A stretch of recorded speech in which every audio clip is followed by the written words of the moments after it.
দোস্ত, তোর বুকে আমার অনেক পছন্দ হয়েছে। ওকে আমি বিয়ে করতে চাই, তুই ওকে ছেড়ে দে।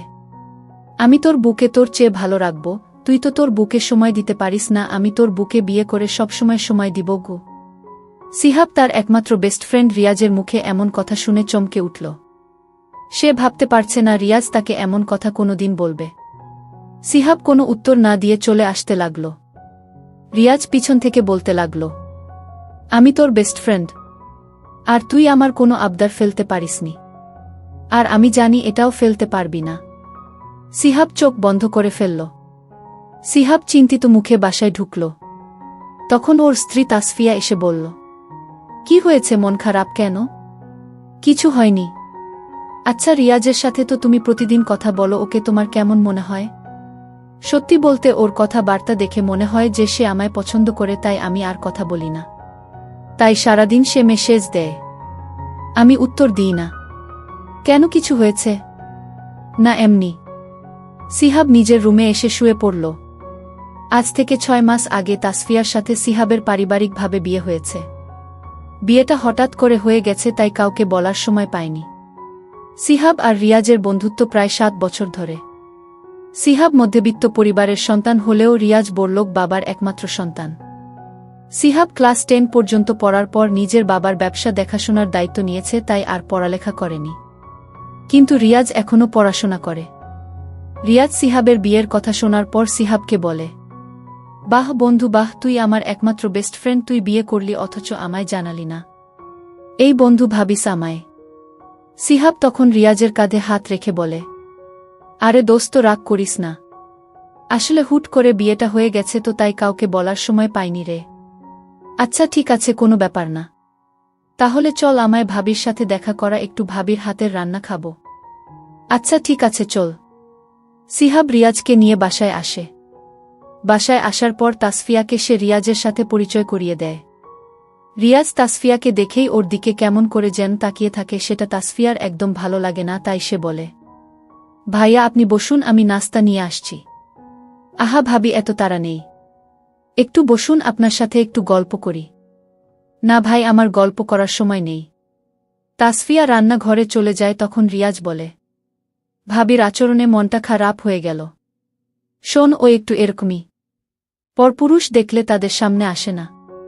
আমায় কি পরপুরুষ মনে হয়? আমি তো তোর বেস্ট ফ্রেন্ড, তোর ভাইয়ের মতো। সে হিসেবে আমার সাথে কথা বললে ক্ষতি কি? আচ্ছা ঠিক আছে, কথা বলবে। সিহাবের মা রিয়াজকে বাসায় আসতে দেখে সিহাবকে নিজের রুমে নিয়ে গিয়ে বেশ ধমকের সুরে বলে, তুই ওকে এই বাড়িতে কেন নিয়ে এসেছিস? আসলে মা, বিয়েতে তো কাউকে বলেনি, তাই রিয়াজ আমার বিয়ের কথা শুনে আমার বুকে দেখতে চেয়েছিল। যতই হোক বন্ধু বলে কথা, না তো আর করতে পারি না। তুই আবারও ভুল করতে যাচ্ছিস। কি দরকার তোর বউয়ের সাথে পরিচয় করার? একবার কি করেছে তোর সাথে, সেটা কি ভুলে গেছিস?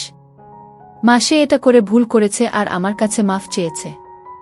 আর আমার বিশ্বাস সে আর কিছু করবে না। তোর এই সহজে মানুষকে বিশ্বাস করার ব্যাপারটা তোর বিপদ ডেকে নিয়ে আসে। যা পারিস কর। সিহাব ওর মায়ের রুম থেকে বের আসতেই তাসফিয়ার মুখোমুখি হল। তাসফিয়া বলল, কি হয়েছে মা, কি যেন বলছিল? তেমন কিছু না, চলো। সিহাব কিছু না বলায় তাসফিয়া আর কথা বাড়াল না। তাসফিয়া রান্না করতে চলে গেল। তাসফিয়া খাবার রান্না করে নিয়ে আসে। রিয়াজ খাবার খাচ্ছিল আর তাসফিয়ার রান্নার প্রশংসা করছিল। সেদিন রিয়াজ বাসায় যাওয়ার পর শুধু তাসফিয়ার কথা ভাবতে থাকে। তার চেহারা বারবার রিয়াজের চোখে ভাসতে থাকে। এক মুহূর্তে ভুলে যায় যে তাসফিয়া একজন বিবাহিত মেয়ে, তাও সে তার বেস্ট ফ্রেন্ডের স্ত্রী। রিয়াজ ফেসবুকে ঘোরাঘুরি করছিল, এমন সময় তাসফিয়া তারিন নামের এক মেয়ের আইডি চোখে পড়ে। রিয়াজ আইডি ঢুকে মিউচুয়াল ফ্রেন্ড লিস্টে সিহাবকে দেখে বুঝে যায় এটাই তাসফিয়ার আইডি। রিয়াজ তাসফিয়ার আইডিতে রিকোয়েস্ট পাঠায়, কিন্তু তাসফিয়া কোনো রেসপন্স করে না। তখন রিয়াজ ইনবক্সে নিজের পরিচয় দেয়। তাসফিয়া তখন সিহাবকে বলে, তোমার ফ্রেন্ড আমার আইডি মেসেজ দিয়েছে, কি করব? কথা বলিও, তবে নিজে থেকে মেসেজ দিবে না। সেটা তো কখনোই করব না। আমার তো তুমি ছাড়া আর কারো সাথে কথা বলতে ইচ্ছা করে না। সিহাব হেসে উঠে তাসফিয়াকে জড়িয়ে ধরে ওর কপালে চুমু দেয়। তাসফিয়া তখন বলে, আমি ফেসবুক চালাই, শুধুমাত্র গল্প পড়ে সময় পার করি। এছাড়া আমি আর কারো সাথে কথা বলি না। তুমি আমার আইডির পাসওয়ার্ড রাখতে পারো, সমস্যা নেই। আমি আমার বুটাকে বিশ্বাস করি। আমার বউ আমায় ছাড়া আর কাউকে ভালোবাসতেই পারে না। হি হি, ঠিক বলেছ। যখন আমাদের বাবু হবে তখন আর এসব চালাবো না।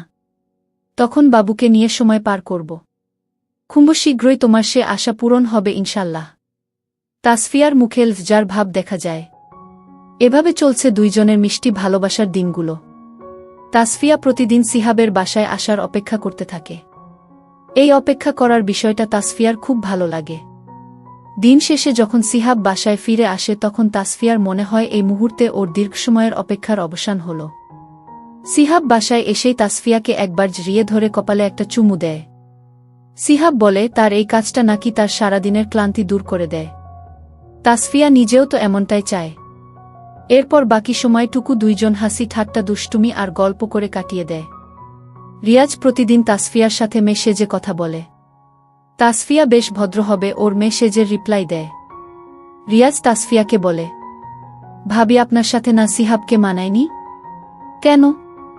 আরে ভাবি বুঝো না, সিহাব দেখতে শ্যামলা আর তুমি হলে ধোবদবে ফর্সা। তোমার সাথে কি ওর মানায়? তোমাকে বরং কোনো এক রাজপুত্রের সাথে মানায়।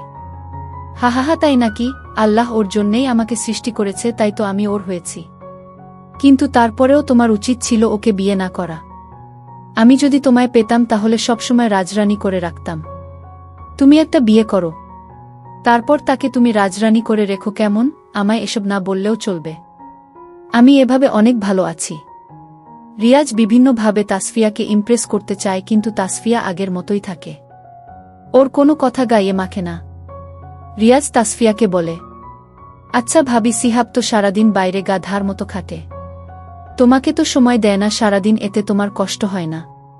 কষ্ট হবে কেন? সিহাব যে গাধার মতো খাটে সেটা তো আমার আর ভবিষ্যতে আমাদের জীবনে যে আসবে তার সুখের জন্য। বুঝলাম, কিন্তু সারাদিন তো তুমি একা থাকো, তাই হয়তো একাকিত্ব তোমায় ঘিরে ধরে। তুমি যদি চাও তাহলে আমি তোমার সাথে কথা বলে তোমার একাকিত্ব দূর করব। আমি কি বলেছি যে আমায় একাকিত্ব ঘিরে ধরে? আমি তো এমনিতে অনেক ভালো আছি। যার মনে তার স্বামীর ভালোবাসা থাকে তাকে কখনো একাকিত্ব ঘিরে ধরে না। তাই এসব বলবেন না। ঠিক আছে, বলবো না। তবে আমি চাইছিলাম আমরা দুইজন এমন বন্ধুত্ব করব যার সাথে সব শেয়ার করা যায়। ভার্সিটিতে পড়ো, তোমার তো অনেক মেয়ে বন্ধু থাকার কথা। তাদের একজনকে এমন বন্ধু বানিয়ে নিলেই পারো। সবাই তো আর তোমার মতো না। আমি চাইছিলাম সিহাব তো আমার ছেলে বেস্ট ফ্রেন্ড, আর তার স্ত্রী হিসেবে তুমি না হয় আমার মেয়ে বেস্ট ফ্রেন্ড হলে। সরি ভাই, আমার একমাত্র বেস্ট ফ্রেন্ড আমার স্বামী, তাই দ্বিতীয় কাউকে আমি চাই না। আর আমায় মেসেজ দিবে না ভাই তুমি। এবার মেসেজ দিলে ব্লক করে দিবা। তখন রিয়াজ বলে, সিহাব একটা মেয়েকে পছন্দ করত, জানো সেটা? জানি, বিয়ের আগে সব বলেছে আমায়। সে শুধু পছন্দ করত, এর বেশি কিছু না। প্রেম তো আর করেনি। এমন হতেই পারে। আর মেসেজ দিবেন না। এরপর থেকে তাসফিয়া রিয়াজের সাথে আর কোনো কথা বলে না।